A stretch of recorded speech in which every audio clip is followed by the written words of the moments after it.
Aqui é Antônio Silva, investigador especializado em fenômenos paranormais. Eu estou gravando isso como um alerta para todos que ouvirem. Nos últimos meses, um padrão alarmante tem emergido em todo o mundo. Diversas pessoas têm morrido de maneira inexplicável e estranha. Elas simplesmente falecem, sem nenhuma razão aparente, ou em circunstâncias que desafiam a lógica. Esses casos têm se multiplicado a uma velocidade alarmante, e junto a eles crescem também os relatos de aparições de sombras e figuras fantasmagóricas. Mas, obviamente, muitas pessoas acham que são apenas rumores ou historinhas de terror da internet para assustar os outros. E os que dizem a verdade sobre esses casos são silenciados por pessoas poderosas. Seja sendo mortas ou internadas e taxadas como loucas, eles querem esconder a verdade da população. Mas eu venho lhes dizer que isso tudo é muito real. Essas entidades estão entre nós e que vocês, qualquer um de vocês, corre um sério perigo de vida.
Nos primeiros dias, as vítimas relatam perceberem objetos em lugares estranhos, ou pelo menos fora do lugar que estavam originalmente, como se alguém tivesse simplesmente pegado aquele objeto e colocado em outro lugar.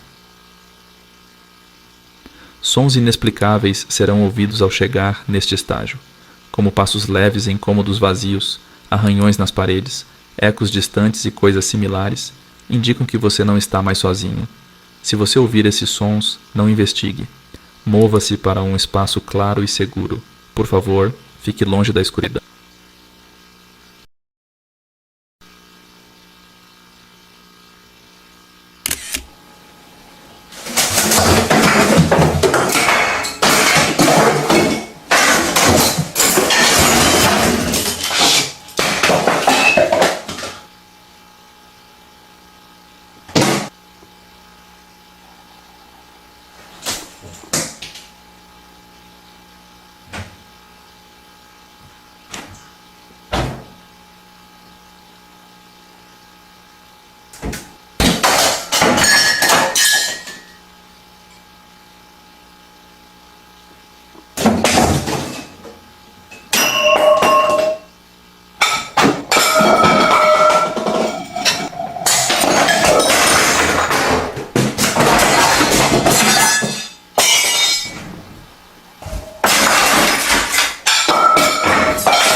Os sussurros representam o primeiro contato direto das entidades com a vítima.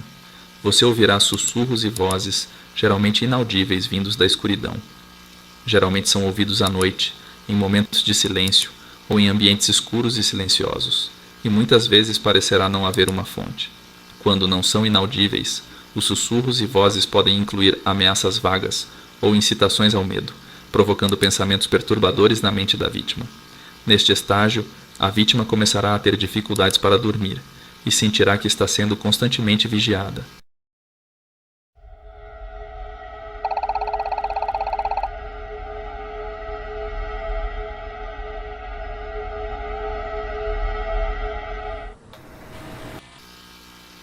Mas, independentemente do que houver e do que você ouvir, não fale com eles.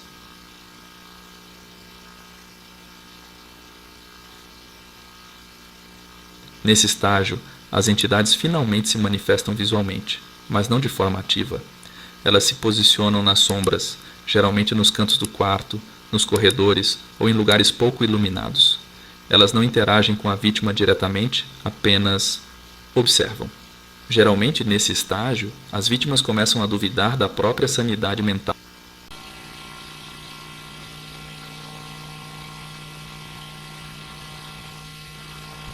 No quinto estágio, as entidades tornam-se mais agressivas.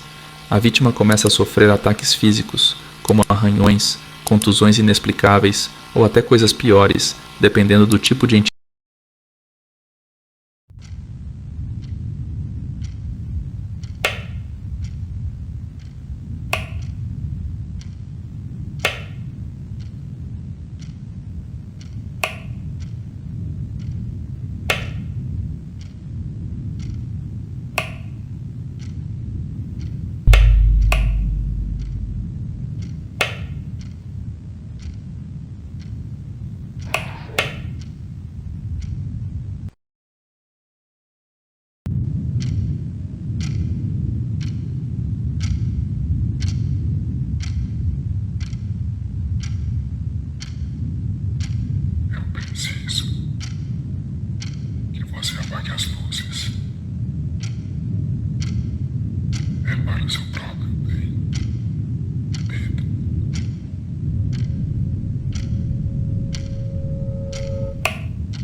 No quinto estágio, as entidades tornam-se mais agressivas. A vítima começa a sofrer ataques físicos, como arranhões, contusões inexplicáveis ou até coisas piores, dependendo do tipo de entidade que veio lhe buscar. Além disso, as alucinações intensificam-se, fazendo com que a pessoa veja figuras grotescas e aterrorizantes e ouça sons inexistentes, dificultando a distinção entre realidade e ilusão. Os sintomas físicos incluem dores de cabeça, náuseas e uma sensação de pressão no peito. Esse desgaste mental e físico gera um profundo estado de ansiedade, o que leva a vítima ao isolamento social. A pessoa se afasta de amigos e familiares, sentindo-se cada vez mais desesperada e vulnerável. Este estágio desgasta a vítima física e mentalmente, preparando-a para o estágio final. Ao chegar ao estágio 5, orar não poderá mais te salvar.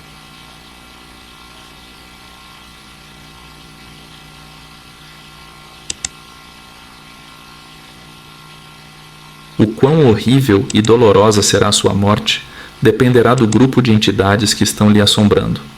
Há 2 grupos ou tipos de entidades das sombras, pelo menos o que eu sei até o momento.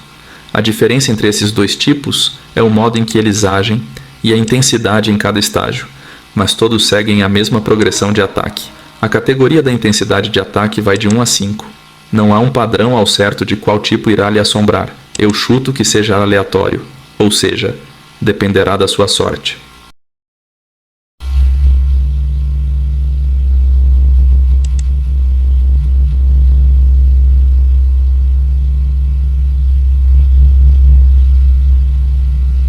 Os devoradores são muito fortes e ágeis.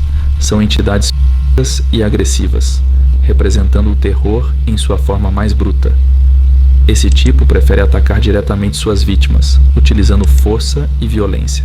Os devoradores são menos sutis e não hesitam em demonstrar seu poder. Eles preferem o confronto físico, utilizando garras afiadas e presas para causar danos físicos às vítimas. A presença de um devorador é frequentemente precedida por um ambiente hostil, como mudanças de temperatura e um sentimento ameaça. Uma vez que uma vítima é capturada, os devoradores se alimentam não apenas da carne, mas também do medo que emitem. Eles se deleitam com a dor e o sofrimento. Eles matam suas vítimas de uma maneira extremamente brutal, dolorosa e não muito rápida.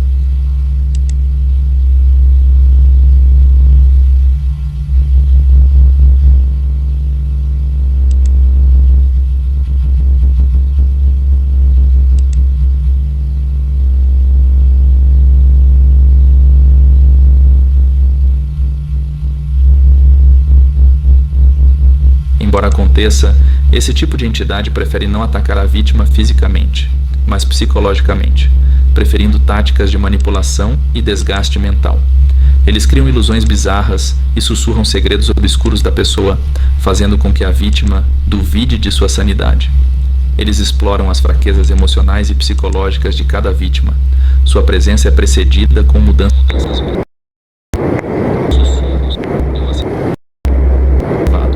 Eles são capazes de levar suas vítimas à morte através de estresse extremo, desespero e a sensação de não haver saída. A influência dos vigilantes é devastadora, pois eles podem deteriorar a saúde mental de alguém até o ponto de não aguentar mais. Mas caso haja alguma resistência da vítima, eles começarão a serem mais agressivos fisicamente, o que não será nada agradável.